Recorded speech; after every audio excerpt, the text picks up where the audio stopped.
कथा का नाम अनंत यात्रा, आत्मा की खोज प्रस्तावना। बहुत समय पहले, अनादिकाल में, जब सृष्टि का विस्तार हो रहा था, तब आत्मा और माया के बीच अनंत खेल चल रहा था। आत्मा शुद्ध थी, लेकिन माया उसे बार बार भ्रमित करती।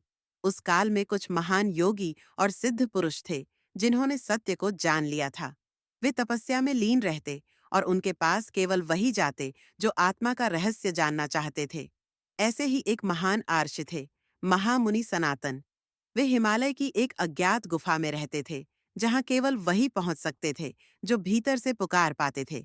उनका आशीर्वाद था कि जो भी उनके पास पहुंचेगा, उसे जीवन का रहस्य जानने को मिलेगा। परंतु शर्त एक ही थी, तुम्हें अपना अहम, अपना भय और अपने सारे बंधन छोड़कर आना होगा। भाग एक साधक की पुकार। गंगा के तट पर, काशी के समीप, एक छोटे से गांव में आरव नाम का एक बालक जन्मा। उसका जन्म सामान्य नहीं था। जन्म लेते ही उसने अपनी माँ की ओर देखा और उसकी आंखों में एक अजीब गहराई थी, मानो कोई आत्मा फिर से लौट आई हो। उसके बचपन से ही वह दूसरों से अलग था। जब अन्य बच्चे खेलते, वह ध्यान में बैठा रहता। जब लोग मेलों में जाते, वह तट पर बैठकर गंगा की धाराओं को निहारता और पूछता, माँ, ये धारा कहाँ जाती है? क्या आत्मा भी बहती है? माँ हंस देती, लेकिन उसकी अंतरात्मा जानती थी कि उसका पुत्र एक दिन खोज पर जाएगा। वर्ष बीतते गए। आरव बड़ा हुआ, लेकिन उसकी जिज्ञासाएं कभी शांत नहीं हुईं। एक दिन गांव के पास एक वृद्ध साधु आए। उनकी दाढ़ी सफेद थी, नेत्र तेजस्वी। उन्होंने आरव को देखा और मुस्कुरा दिए। तुम्हें बुलावा आ चुका है। आरव ने पूछा, कहाँ से? वृद्ध साधु ने उत्तर दिया, तुम्हारे भीतर से। तुम्हारा समय आ गया है। भाग दो। यात्रा का आरंभ। आरव ने घर छोड़ दिया। माँ ने विदा दी। आंखों में आंसू थे, लेकिन हृदय में गर्व। जा बेटा, अपने सत्य को खोज। वह जंगलों, नदियों, पर्वतों को पार करता गया। कई दिनों की कठिन यात्रा के बाद उसे हिमालय की तलहटी में वह मार्ग मिला, जिसके बारे में उसने स्वप्न में कई बार देखा था। गुफा के पास पहुंचकर उसने घंटों मौन में बैठकर प्रतीक्षा की। तभी गुफा से आवाज आई, तुम किसे ढूंढते हो? आरव ने उत्तर दिया, स्वयं को। गुफा से धीमे स्वर में उत्तर आया, तब भीतर आ जाओ। भाग 3। प्रथम दीक्षा। महामुनि सनातन के दर्शन हुए। उनका तेज देखकर आरव की आंखें झुक गईं। तुमने लंबा रास्ता पार किया है, मुनि ने कहा, लेकिन यह तो केवल आरंभ है। क्या तुम तैयार हो अपने भीतर उतरने के लिए? आरव ने प्रणाम किया। पहली शिक्षा थी मौन। मासों तक आरव ने केवल मौन साधना की। विचारों की हलचल शांत हो गई। धीरे धीरे उसकी चेतना ऊंचाइयों को छूने लगी। दूसरी शिक्षा थी सेवा। महामुनि ने कहा, सच्चा ज्ञान पाने से पहले सेवा का मार्ग पार करना होगा। आरव ने निस्वार्थ भाव से गुफा के पास आने वाले हर प्राणी की सहायता की, चाहे वह घायल पक्षी हो या भूखा साधक। भाग 4। भीतर की यात्रा। सेवा और साधना के वर्षों के बाद एक दिन महामुनि ने कहा, अब समय आ गया है भीतर उतरने का। आरव को एक अंधकारमयी गुफा में ले जाया गया। वहां केवल एक दीपक रखा था। यह तुम्हारे भीतर का दीप है। जब तक यह जलता है, तुम अडिग रहोगे। अगर बुझा, तो तुम्हें फिर से आरंभ करना होगा। आरव ने ध्यान साधना शुरू की। धीरे धीरे उसके शरीर का अस्तित्व लुप्त होता गया। केवल चेतना शेष रही। भाग 5। माया जाल का सामना। जैसे ही आरव ने भीतर प्रवेश किया, माया ने अपने सारे रूप दिखाए। सुंदर रूप, भयावह दृश्य, मोह, क्रोध, लोभ, सब उसके सम्मुख आए। लेकिन आरव ने केवल एक मंत्र का स्मरण किया, सोहम, मैं वही हूं। माया हार गई। दीपक बुझा नहीं। भाग 6।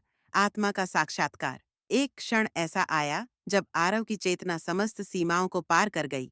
उसे दिव्य प्रकाश का दर्शन हुआ।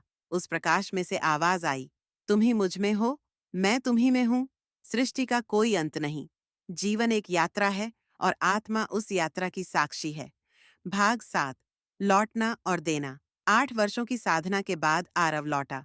पर अब वह आरव नहीं था, वह ज्ञान स्वरूप बन चुका था। वह काशी पहुंचा, लेकिन उसे पहचानने वाला कोई नहीं था। उसने वहीं एक आश्रम बनाया। जो भी आता, उसे वही शिक्षा देता। जाओ, पहले मौन को साधो, सेवा करो, भीतर जाओ, माया का सामना करो और आत्मा को जानो। भाग 8। सिद्धियों की खोज की यात्रा।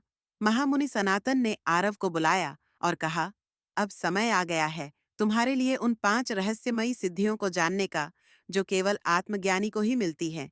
लेकिन याद रखना, ये सिद्धियां केवल साधन हैं, उद्देश्य नहीं। तुम इनका उपयोग केवल दूसरों के कल्याण के लिए कर सकते हो, स्वयं के लिए नहीं। सिद्धि 1, अंतर्यामी दृष्टि। आरव को पहली सिद्धि प्राप्त करने के लिए एक निर्जन वन में 7 दिनों का उपवास और मौन करना था। बिना किसी भय के अंधकार में बैठना और केवल अपने श्वास का ध्यान रखना था।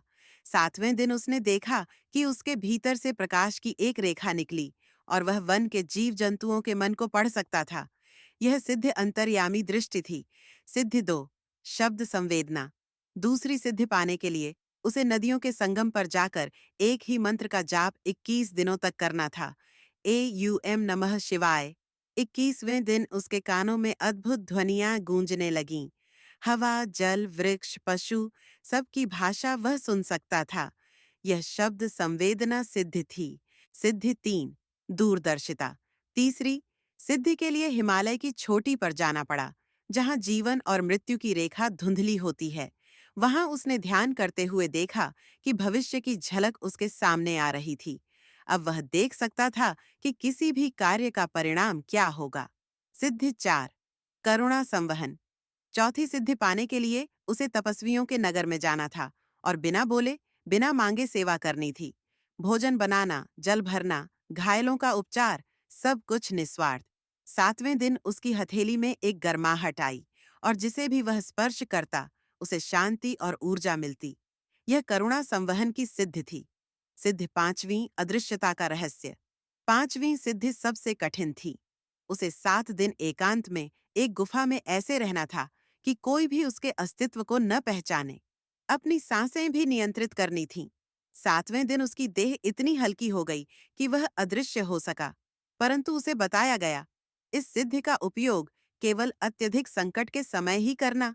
भाग 9, माया के 7 जाल। महामुनि ने कहा, सिद्धियां मिलती हैं, लेकिन अंतिम परीक्षा माया के जाल से निकलना है। माया के 7 रूप हैं: मोह, अहंकार, भय, लोभ, क्रोध, आलस्य और भ्रम। प्रत्येक जाल को तोड़ना ही अंतिम मुक्ति का मार्ग है। आरव ने हर जाल का सामना किया।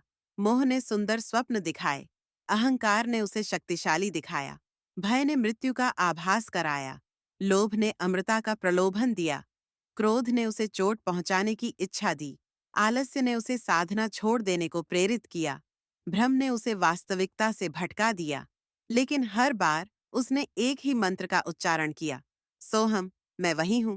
भाग 10, आत्मा का अंतिम प्रकाश। माया के सारे जाल टूटे और फिर महासमाधि का समय आया। उसे एक दिव्य प्रकाश की ओर ले जाया गया, जहां न समय था न दिशा, केवल अनंत। वहां उसने जाना, जिन्हें तुम गुरु समझते हो वे भी तुम्हारे ही भीतर हैं। सृष्टि बाहर नहीं, भीतर है। जितना भीतर उतरो उतना ब्रह्मांड तुम्हारा हो जाता है। भाग 11, सेवा और अंतिम संदेश। आरव अब लौट आया, लेकिन अब वह आरव नहीं था, वह केवल चेतना था। उसने एक नया आश्रम बनाया, उसे नाम दिया अनंत ध्यान पीठ। वहां आने वाले प्रत्येक शिष्य को 3 बातें सिखाईं: मौन को साधो, सेवा को जीवन बनाओ, आत्मा को जानो। अंततः उसने अंतिम संदेश दिया, तुम मुझसे बाहर नहीं, भीतर खोजो।